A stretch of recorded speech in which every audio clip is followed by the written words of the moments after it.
This is a hugely important theorem. If you have a homomorphism, the image is going to be isomorphic to a quotient group where you have G mod the kernel. This is called the first isomorphism theorem. So it basically says that the image of G is always isomorphic to a quotient group. In other words, the only groups that G can be isomorphic to are, well, I said that wrong. Okay, anyway, let K be the. We're going to define a phi from G mod K to phi of G. So here's the picture. I'm going to map G to the quotient group by a phi. I know I have some phi which is going to map to the image which is contained in some sort of kind of codomain group. And then what I'm going to do is I'm going to map GK up to here. And I'm going to show that, I don't know, maybe this I'll call this theta or something like that. I'm going to show that I have an isomorphism here. So I can define a function. Sorry. I'm going to call this psi. And so here's what I'm going to do. I'm going to define psi of a coset. I'm going to map from the quotient group where the elements are cosets up to the image, which has things of this form. Now, I'm a little concerned at this point because cosets have a lot of different names. For instance, if I have in S3, I could have the normal subgroup K equaling like E 1, 2, 3, 1, 3, 2. And I could take the coset K1, 2, which is equal to 1, 2, 2, 3, 1, 3. These are the two cosets. But this coset and this one, 2, both cosets have a bunch of different names. This is also equal to K2, 3. It's equal to K1, 3. So I'm looking, I have a bunch of different names for every coset. So I have a bunch of different names for this. But my answer seems to be depending upon the name. Right? So what I'm saying is phi of K1, 2 would be equal to phi of 1, 2. But it should be equal to phi of K of 1, 3, that coset. But that's defined to be K of 1, 3. So why are these two going to be the same? They'd better be, because I need these two to be the same, because these are just saying the exact same things. The inputs are the exact same. But I'm not certain that these two are going to be the same. So that's what I'm going to do next. I'm going to prove that's well-defined. That is, for every input, I get a unique output. So if I have a single input, and I have two different names, then what I'm going to do is I'm going to look at phi of, or psi of Ka. That's defined to be phi of K, phi of A, right there.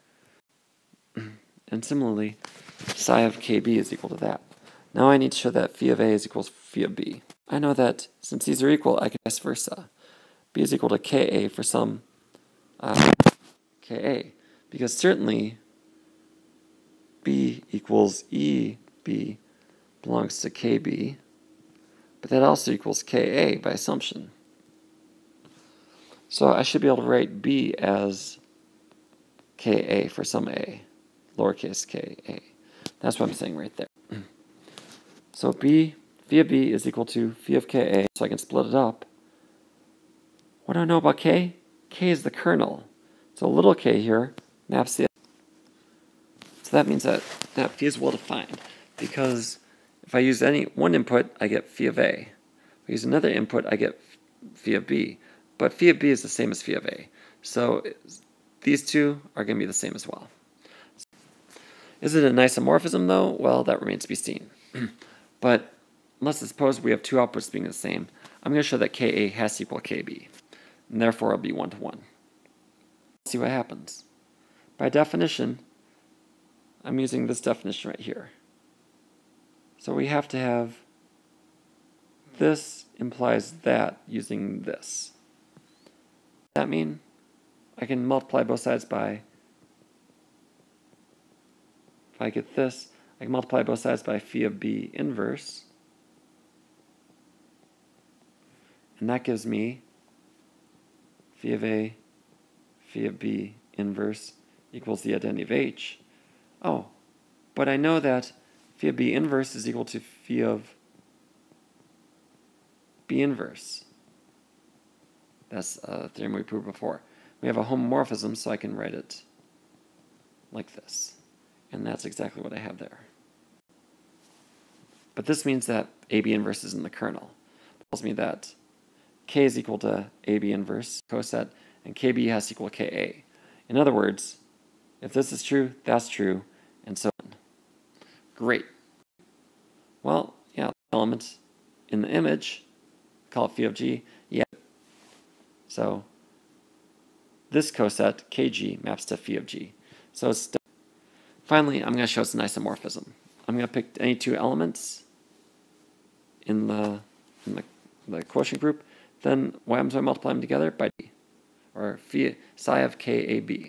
By definition, this is D, but phi is a homomorphism. Just work backwards. That's psi of K, psi of KB. So I really get that's a homomorphism. And so, therefore, it is an isomorphism. And I've proved that these two are isomorphic because I found an isomorphism psi that goes from one to the other. And here's the follow-up theorem. If n is a normal subgroup, then n is the kernel of some homomorphism. Is that true? N is the kernel of this by phi of G equals NG for all G, and we're done. Well, why is the kernel at the end of that? Because NG equals N if and only if G belongs to N. What does it mean to be in the kernel? That means that NG has to equal N.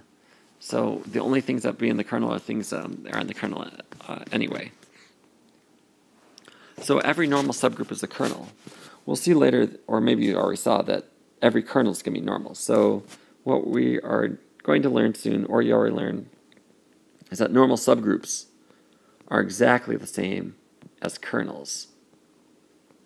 So that's kind of a nice coincidence. I don't know if it's a coincidence, but maybe it didn't seem obvious right away. But yeah, they are. And that's exactly what I just said. All right, thank you.